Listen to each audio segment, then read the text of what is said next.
अनुसार अलग अलग कामना करता है। परंतु मेरे विचार में प्राणी में चाहे कोई भी गुण प्रधान हो, उसकी कैसी भी प्रवृत्ति हो, फिर भी हर प्राणी एक ही तरह की कामना करता है। अर्थात हर प्राणी केवल सुख की कामना करता है, दुख की कामना कोई नहीं करता।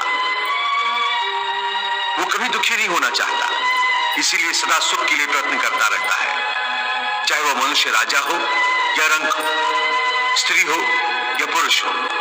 तुम ठीक कहते हो अर्जुन कि सब सुख की कामना करते हैं, परंतु सुख की परिभाषा हर एक व्यक्ति की प्रवृत्ति और रुचि के अनुसार बदल जाती है। एक साधु पुरुष को दूसरे को सुख देकर सुख मिलता है, दूसरे की सहायता करके वो खुश होता है।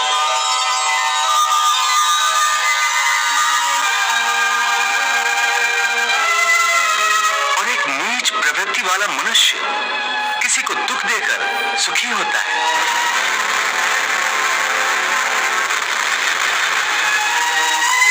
दूसरा सुखी हो तो उसे दुख होता है। इसके लिए सुख और दुख की परिभाषा अपनी अपनी प्रवृत्ति और रुचि के अनुसार हर प्राणी के लिए अलग अलग है। वैसे भी क्या किसी को स्थायी सुख प्राप्त होता है? नहीं होता। ना सुख स्थायी है, ना दुख स्थायी है। परंतु हे केशव, क्या सुख स्थायी नहीं हो सकता? सुख स्थायी कैसे हो सकता है पार्थ? ये संसार तो परिवर्तनशील है। यहाँ हर क्षण परिवर्तन होता रहता है पार्थ। परिवर्तन तो प्रकृति का नियम है। यहाँ कोई भी वस्तु स्थायी नहीं होती। तुम्हें याद होगा, मैंने तुम्हें पहले ही बताया था कि हमारे शरीर की अवस्थाएं भी स्थायी नहीं है। फिर सुख और दुख कैसे स्थायी हो सकता है? इसका अर्थ है कि सुख के साथ साथ मनुष्य को दुख भी भोगना पड़ता है। हाँ पार्थ, सुख और दुख एक ही चक्र के दो अर्धभागों की भांति है। ये चक्र चलता रहता है, चलता रहता है। कभी प्राणी सुख में हंसता है,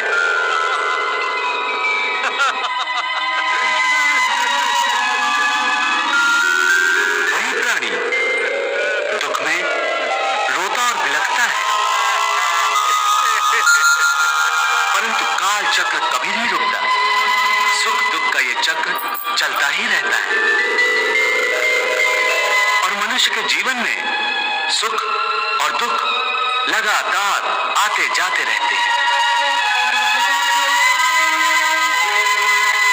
न चक्र ठहरता है, न ही सुख या दुख मनुष्य के जीवन में ठहर पाते हैं।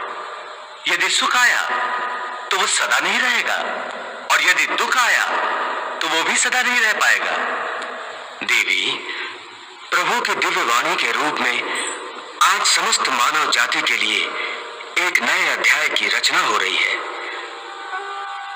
प्रभु कितने आसान और प्रभावशाली शब्दों में जीवन के भेदों को समझा रहे हैं। कर्म योग की गुत्थियां खोल खोल कर बता रहे हैं। प्रभु के गुरु उपदेश को यदि मनुष्य भक्ति भाव से ग्रहण करके उसे अपना आचरण बना ले तो उसे कोई भी धर्म के रास्ते से हटा नहीं सकेगा। इसलिए हे पार्थ, अनासक्ति योग के द्वारा कामनाओं पर विजय पाना अति आवश्यक है,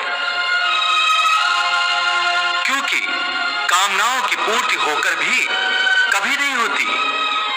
मनुष्य बूढ़ा हो जाता है, परंतु आसक्ति जनित कामनाएं कभी बूढ़ी नहीं होती, कभी बूढ़ी नहीं होती।